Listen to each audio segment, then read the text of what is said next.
The night sky over Millbrook Avenue was clear and cold, the kind of cold that bites at your ears and makes your breath turn white like smoke in the air.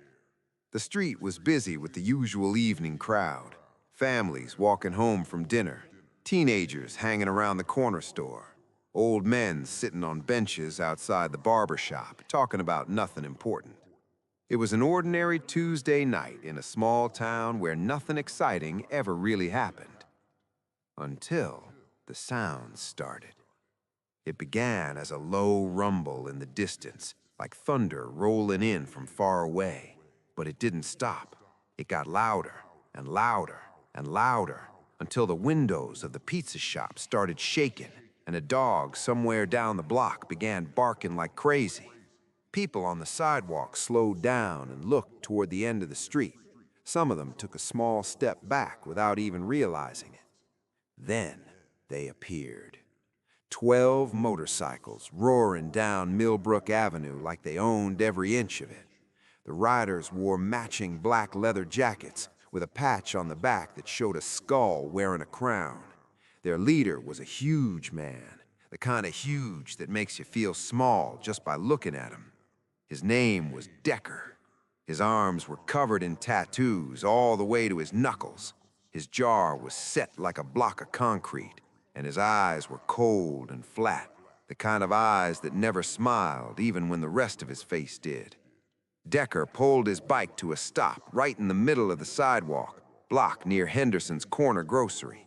The others followed, parking their bikes at all kinds of angles, taking up the entire space, not caring at all that people had to step around them. One biker even knocked over a flower stand outside the shop and didn't even look back. The small crowd of evening shoppers tightened up. A few people quietly moved away. A woman grabbed her young daughter by the hand and crossed to the other side of the street without a word. Decker climbed off his bike slowly, like a man who had all the time in the world. He stretched his neck, cracked his knuckles, looked around at the people watching him the way a lion looks at an open field. That's when the door to Henderson's Corner Grocery opened. A man stepped out. He was tall, broad-shouldered, moving quietly and without hurry, carrying 2 paper grocery bags, one in each arm. He wore a dark jacket, simple jeans, plain shoes. His face was calm. His eyes were down, checking that the bags were balanced properly. He didn't look up at the bikes. He didn't flinch at the noise. He just walked out of the store the same way a person walks out of a store when they've done their shopping and they're ready to go home. His name was Steven Seagal. Decker saw him immediately. A slow grin spread across his face, the kind of grin that meant nothing good. He stepped directly into Steven's path, planting his boots on the pavement and crossing his arms over his chest. Steven looked up. His face stayed completely calm. "Whoa, whoa, whoa," Decker said in a loud voice, holding out one hand like a traffic cop. "Where do you think you're going, old man? You didn't say excuse me." A few of the other bikers laughed. Someone revved their engine twice. The sound bounced off the shop windows and filled the whole block. Steven looked at Decker the way you look at a door that's in your way. Not afraid, not angry, just steady. He shifted one of the grocery bags slightly and said very quietly, "Just going home." "Just going home," Decker repeated, making his voice high and silly, mocking him. He turned back to his group and raised his arms. The bikers laughed louder. One of them shouted, "Just going home. Can you believe this guy?" The crowd on the sidewalk had grown. People were stopping now, not leaving, watching from what they thought was a safe distance. A boy about 8 years old stood near his mother's hip, craning his neck to see. 2 teenage girls had their phones up, recording. A man in a grocery apron stood in the doorway of Henderson's Corner, holding a broom, not sweeping, just watching with worried eyes. Decker stepped even closer to Steven until there was barely any space between them. He was slightly shorter than Steven, but much wider, all muscle and aggression. "You know what your problem is?" Decker said in a loud voice. "Know your place. You see these bikes? Would you have helped him or stayed silent like the crowd? You see these guys? You should have crossed the street. You should have looked away. That's what smart people do. Stephen said nothing. His silence bothered Decker more than any argument could have. Deaf? Decker said sharply. Still nothing. Decker reached out and flicked one of Stephen's grocery bags with 2 fingers. Not hard enough to knock it over, just enough to show he could. Answer me when I'm talking to you. The crowd murmured. A woman near the back said, somebody should call the police. But nobody moved. Nobody made a call. The young boy tugged on his mother's sleeve. He whispered, why doesn't he say anything back? His mother pulled him closer without answering. Decker grabbed the top of the nearest bag and yanked it sideways. A carton of orange juice tumbled out and cracked against the sidewalk, the orange juice spreading out in a wide orange puddle around everyone's feet. Decker looked at the puddle, then he looked back at Decker. He didn't say a word. That calmness was like gasoline on a fire to Decker. He had done this 100 times before. He knew exactly how it was supposed to go. You crowd a person, you push a little, they get scared, they back down or they flail around, and then you put them down and walk away, and everyone remembers what happens when you get in your way. That was the script. That was always the script. But this man wasn't reading from the same script. Nothing to say? Decker said, dropping his voice low. Nothing at all? You just gonna stand there and let me do whatever I want? One of the bikers, a wiry guy with a shaved head and a missing front tooth, hopped off his bike and grabbed the second bag right out of Stephen's other arm. He dumped the whole thing upside down on the pavement. Bread, apples, a small carton of milk, all of it hitting the concrete and rolling. The milk carton split open and white liquid spread toward the gutter. The boy watching whispered, he took his stuff. Someone in the crowd said, this is wrong, but no one stepped forward. A businessman off to the side said quietly to the person next to him, that guy should have just kept walking. This is what happens when you don't. And that was the moment, that cruelest of moments, when the people watching decided, without saying it out loud, that what was happening was somehow this quiet man's own fault. Stephen stood among the ruins of his groceries, the orange juice, the milk, the bread lying dirty on the sidewalk. His hands were empty now, and he was completely still. He looked to every person watching like a man who had already lost, but he wasn't. He was waiting. Decker was enjoying himself too much to notice. He paced in front of Stephen with his chest puffed out, performing for his crew. Look at him, he said loudly, sweeping his arm toward Stephen like he was presenting a sad museum exhibit. Just standing there, nobody coming to help, nobody doing anything. You know why? He paused. Because they all know who's in charge here. The bikers cheered. The crowd stayed silent. Decker turned back to Stephen and leaned in close. You're embarrassing yourself. Just say sorry and crawl. Did he deserve respect from the start or only after he fought back? Home, old man. We might even let you pick up your bread on the way. More laughter. Stephen's eyes moved slowly across the group, all 12 of them, their positions, their distances. He had been doing this without seeming to do it at all, just standing there, just looking at nothing, while actually looking at everything. If anyone had been paying close enough attention, they might have noticed that behind the stillness, something was happening, like a dial being turned very slowly until it clicks all the way into place. Then Decker made the mistake. He shoved Stephen, both hands on his chest, hard. Stephen moved back 1/2 step. 1/2 step. That was all. Not stumbling, not falling, just shifting his weight, absorbing the force like a wall absorbs rain. That 1/2 step changed everything. Decker stared at him. The laughter from the bikers stopped. Not at once. It peeled away, one by one, as each of them registered something that their instincts understood, even if their pride was refusing to. This man didn't move like someone afraid. He moved like someone who chose not to move further. The biker with the shaved head squinted. Something at Stephen's waist caught his eye.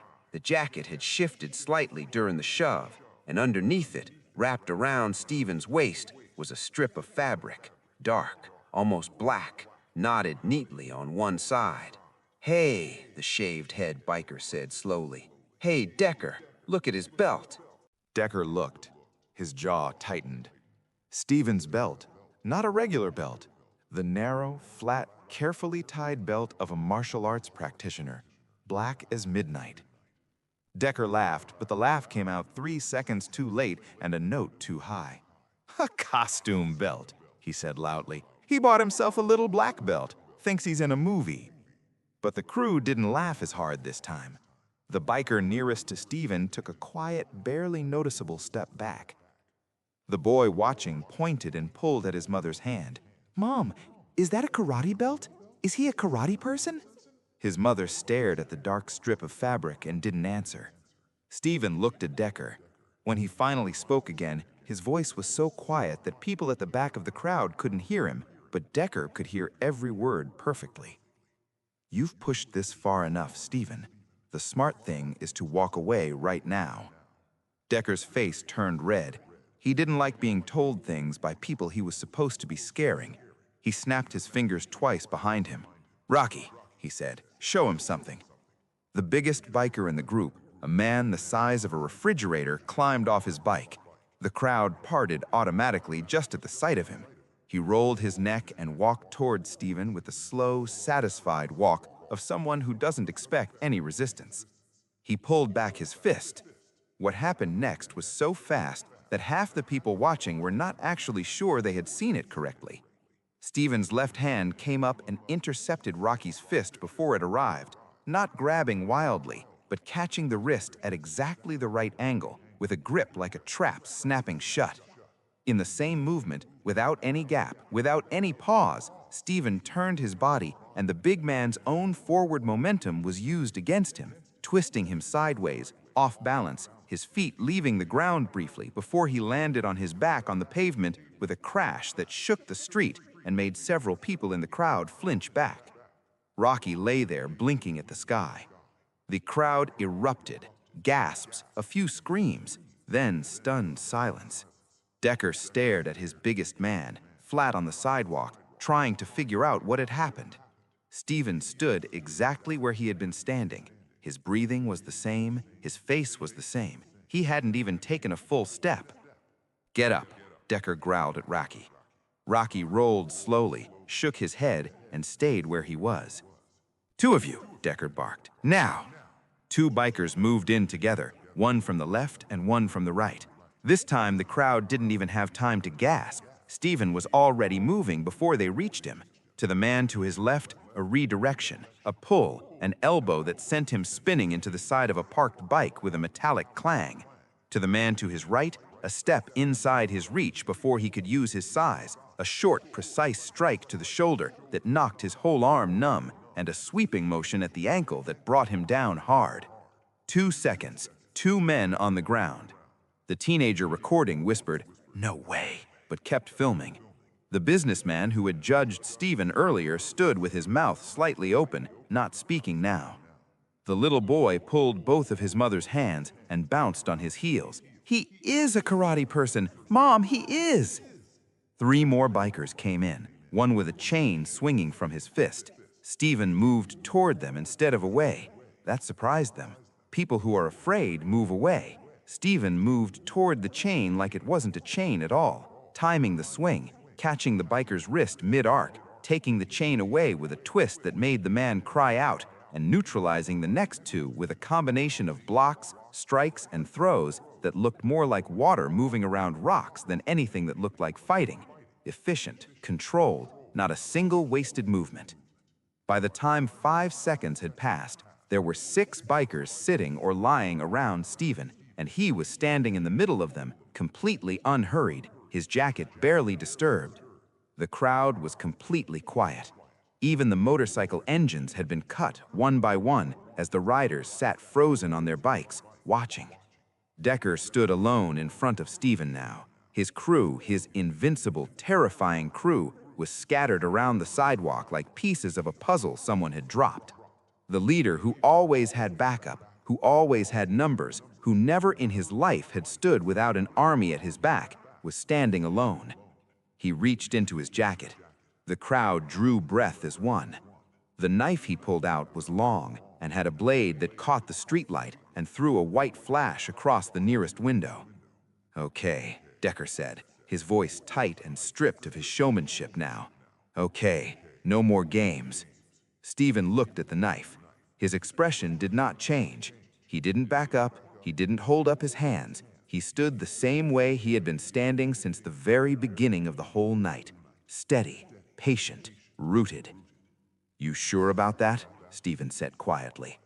Decker lunged. It was fast and it was committed, and if it had landed, it would have ended things. But Stephen turned his body at the exact right moment, the blade passing through nothing but air where he had been. His hand came down on Decker's wrist the instant the lunge was finished, locking it, controlling the weapon without touching the blade at all. He applied pressure in a specific direction, and Decker's hand was forced open whether he wanted it to be or not. The knife hit the pavement with a small clatter and bounced once. A man at the front of the crowd kicked it sideways, away from everyone. Stephen held Decker's wrist and applied a lock, the kind that doesn't require strength, just position, and position alone brought Decker to one knee with a sharp, involuntary groan. He held him there, one knee on the ground, arm bent behind him, completely controlled. He leaned down and spoke. "You decided tonight to pick on someone you didn't know. You took his groceries piece by piece because you thought being loud made you powerful. It doesn't." He paused. "Real strength is quiet." He released Decker, stepped back. Decker knelt on the pavement for a moment, breathing hard, his arm hanging at his side. His crew, the ones who could still move, were watching him. His reputation, the one he'd spent years building, was scattered across the same sidewalk as the crushed bread and the spilled orange juice and the spilled milk. He stood slowly, looked at Stephen, looked at his crew, looked at the crowd of people watching from every direction with phones out and eyes wide. He had nothing left to say. One by one, the bikers got up, limped back to their bikes, started them, and rode away. Not thundering and roaring this time, just driving, just leaving. The sound of their engines faded down Millbrook Avenue and turned a corner somewhere, and then it was gone. The street was very quiet. Then someone in the crowd started clapping. Just one person at first, then another, then more, until the whole block was applauding, not wildly, but with the steady sound of people who had seen something true. Stephen bent down. He picked up what was left of the bread. He picked up the apple that had rolled furthest away. He gathered the things that could still be gathered and placed them back in the bag that Decker's man had dumped out. He worked quietly and carefully, without looking at the crowd, without taking any bows. The little boy pulled away from his mother and took 2 steps forward. Stephen saw him and looked up. The boy held out his hand. In it was a small trading card, the shiny kind, a superhero with a golden cape. "You can have this," the boy said very seriously, "because you're stronger than him." The whole crowd heard it. Stephen looked at the card. He looked at the boy. He reached out and took it with both hands, the way you take something that matters. "Thank you," he said, and he meant it. The boy's mother was holding both her hands over her mouth. She wasn't the only one. Stephen straightened. He tucked the trading card into the inside pocket of his jacket, right next to his chest. He picked up his grocery bags. He nodded once at the crowd. No words needed, no performance, just a nod. Then he turned and walked down Millbrook Avenue steady and unhurried, the same way he had walked out of Henderson Corner Grocery in the first place. The crowd watched him go until he turned the corner and disappeared.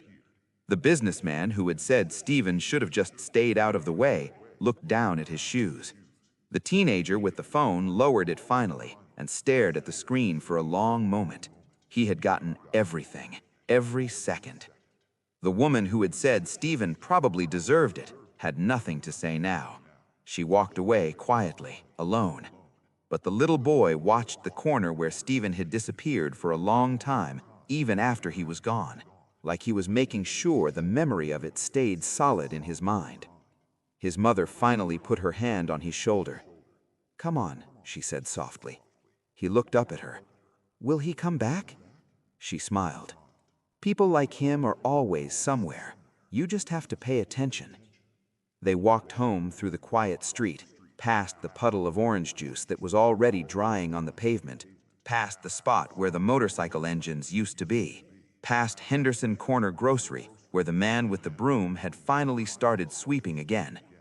And the lesson that nobody said out loud, but everyone carried home with them that night, was this: the quietest person in a crowd is not always the weakest. The one who does not shout is not always the one who should be afraid. And the man who stands still while everything is taken from him is not always standing still because he has no choice. Sometimes he is standing still because he is the only one there who has already decided how it ends.